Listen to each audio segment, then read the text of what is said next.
look, I'm going to say something here, and people might get mad at me saying this. Of course they will. Whether it's deliberate, no, I mean this. Whether That's okay. They're fine with everything you've said so far.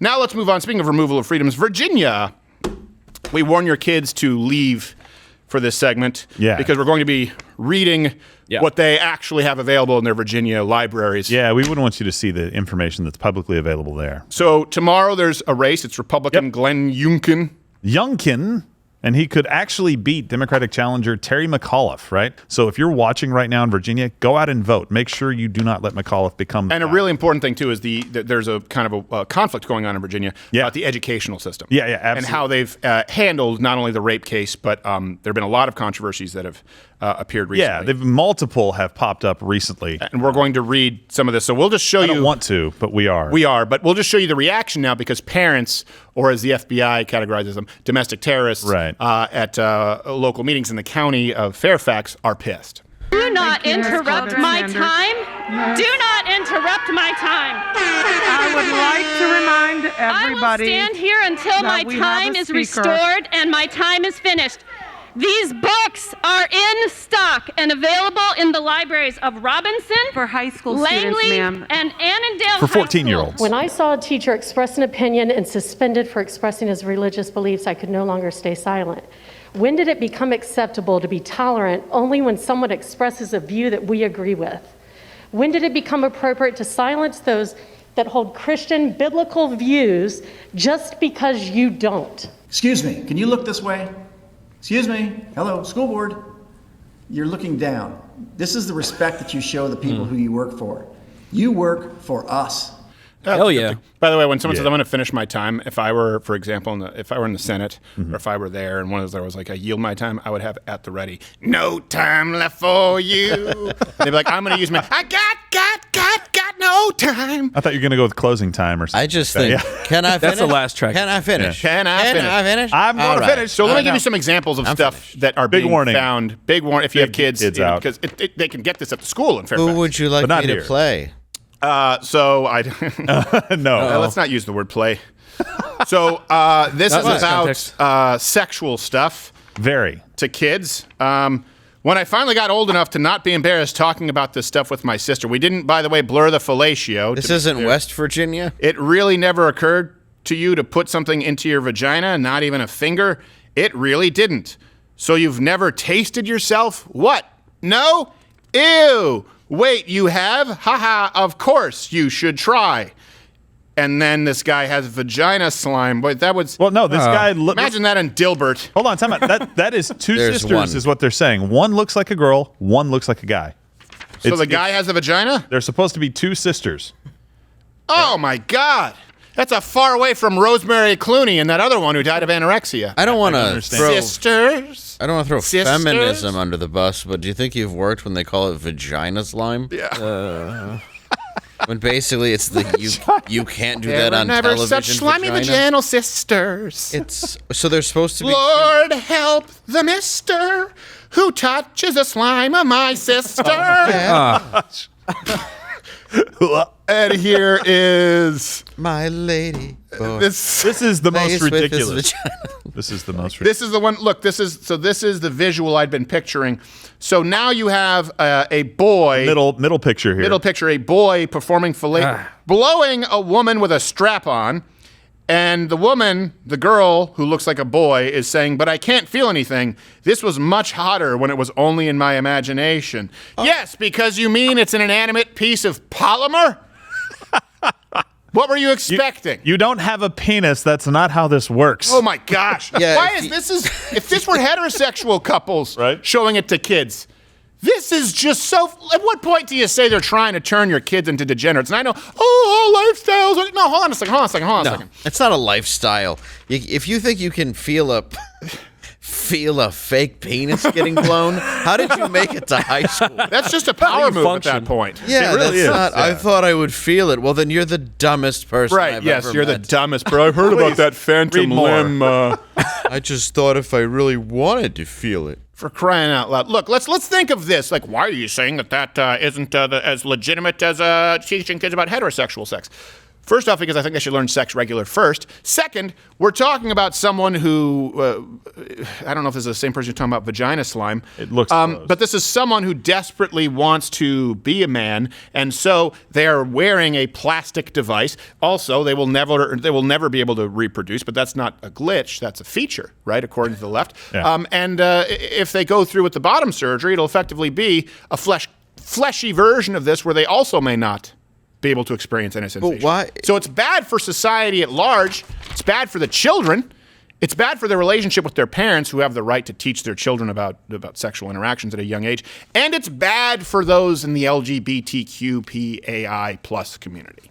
So the parents were pissed, right? But another thing that they're pissed about is that the Democratic guy running for Governor McAuliffe said parents shouldn't make decisions about their children's education. Yeah, no, you shouldn't have any say in whether your kids read ads for bullet vibrators and strap-on fellatio. Let's hear McAuliffe. Trigonometry is one thing, but it's another thing where you're like, oh, it's just the blowing strap-on class feels unnecessary. Well, we'll do that next year. This year, it's nothing but dickonometry. Let's see if you can figure out the cosine to my tangent. All right, let's go. And I'm not going to let parents come into schools and actually take vetoed the books bill. out and make their own decision.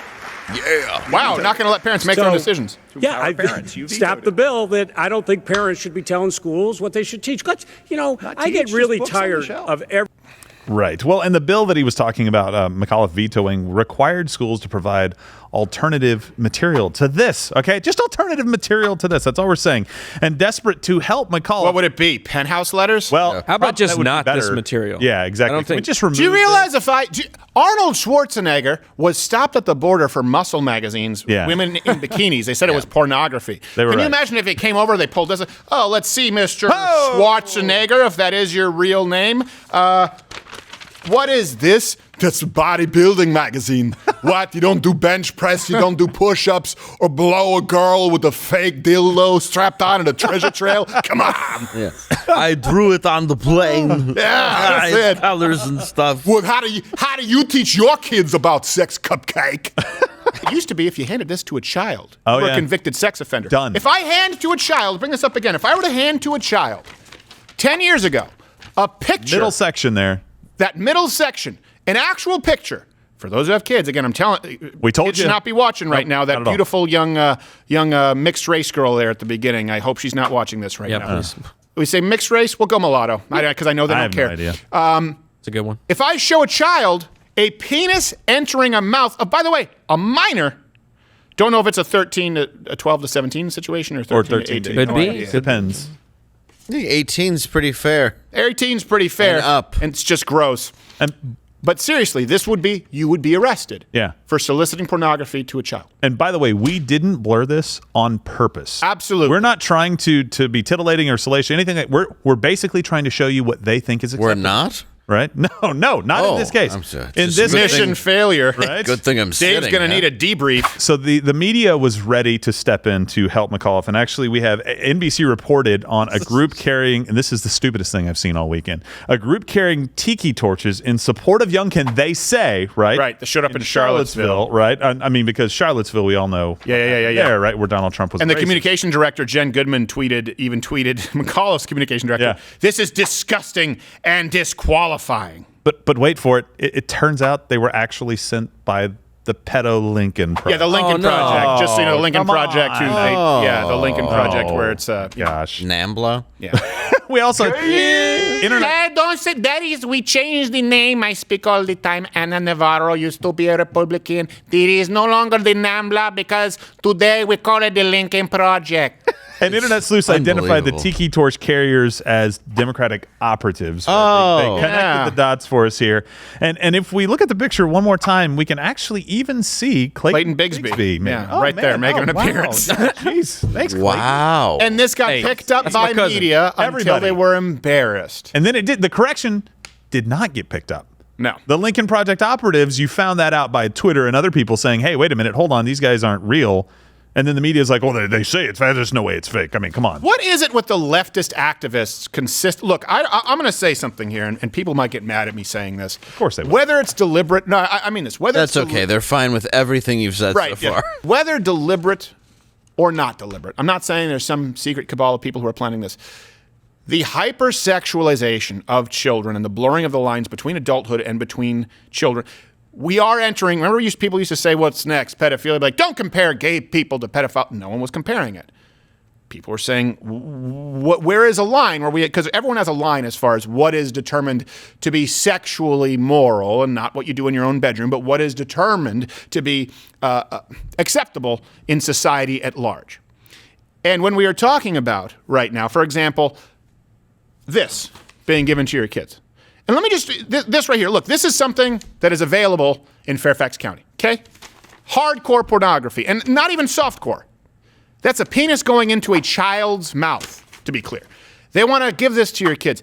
And then you think about the fact that the Lincoln Project was found grooming children. Then you think about the fact that one of our first viral columns at louderwithcrowder.com was Salon had an article, I'm a pedophile, but I'm not a monster. We did some background work, found that this person was actively grooming a child and wrote, no, you're a pedophile and you are a monster. When you then look at Kyle Rittenhouse, can't be chased by someone and shoot them without hitting serial pedophiles. You do have to say that the hypersexualization and normalization of sexualization of children, cuties, I can go through I can go on forever, baby. I don't know that anyone is doing it deliberately, but it truly is sick. It's twisted, and we are in the middle right now of pedophilic relations. Let's call it that. Pedophilia being normalized to a degree, at least, that it never has in our lifetime or your parents' lifetime or their parents' lifetime. And we're not talking about people getting married when they were teenagers. That's very different. Right now, this is the time where the desensitization. You want to tell me you're a 15-year-old today. You're a 12-year-old today. You follow Lizzo and Megan Thee Stallion on Instagram. You go to school, and this is what you read. And your teachers, that's what they tell you. And you tune into news on Pride Month. This is what you're seeing. You're going to tell me that these kids are not going to have a fundamentally different worldview sexually than you or your parents? And it's why parents, you've got to get to your kids young. You've got to get to your kids and have that talk with them young so that they understand at least whatever it is that you believe the confines should be sexually with your kids. Because you know what? I remember I was taught, and we have to teach our son and twins, if someone shows you good pictures and bad pictures, right? Yeah. Mm-hmm. Because that's a common theme with pedophiles who groom kids. Right? They start desensitizing them, show them a little bit of porn. That's how it starts, right? So we have to have that conversation. My dad, I was talking with him about the conversation that kind of he had with me when I learned it as a kid. Hold on a second. I'm going to tell my daughter, when they grow up, to know what are good pictures and bad pictures if a stranger gives them. What if they were handed this? Watch Louder with Crowder live, Monday through Thursday, 10 a.m. Eastern.